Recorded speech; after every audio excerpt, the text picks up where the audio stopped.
Number 5. On March 23rd, 2010, a man named Albert Bailey and a friend decided to rob a bank in Fairfield, Connecticut. To make the whole process much easier, Albert called the bank right before the heist to let them know that he and a friend were coming in to rob it.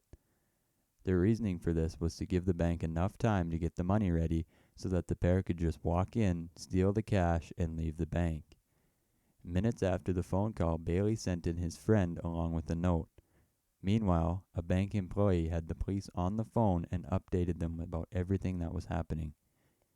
The robbers wanted $100,000 originally, but they settled for $100,000 and left. They then walked out of the bank to a swarm of police who arrested both of them immediately with no trouble.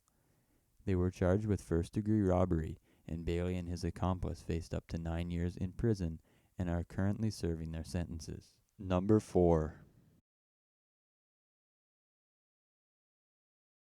An unusual carjacking occurred in Omaha, Nebraska. A woman named Melissa Peters was getting ready to take her son to school. She headed to her car when she found a gunman pointing a pistol at her face. He had no interest in Melissa or her young child, who got out of the car quickly. Instead, he got into the vehicle to steal it. There was only one problem with this. The car had a manual transmission, something which the criminal was unfamiliar with. While sitting in the car, a neighbor called the police.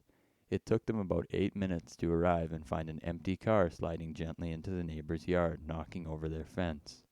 After several minutes of not being able to make a getaway, the burglar had decided to get out of the car and make a run for it. Police went after him on foot and had no problem catching up to him just a few blocks away.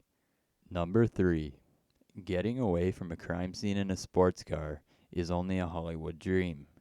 Real criminals use donkeys to escape their crime scene. A group of Colombian robbers in the stereotypical sounding town Juan de Acosta, Colombia, loaded a donkey with stolen rum, rice, tuna, and sardines. Everything was all going to plan and escape looked like a sure thing. But then the donkey started hee-hawing loudly. The noises quickly alerted local authorities and the robbery was put to an end. Number 2. The largest bill currently printed in the United States is $100.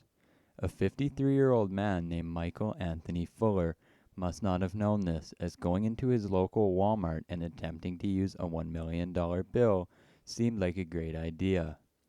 In 2012, Michael Fuller attempted to use the fake money to buy items such as a vacuum cleaner and other various home items, adding up to a measly $476.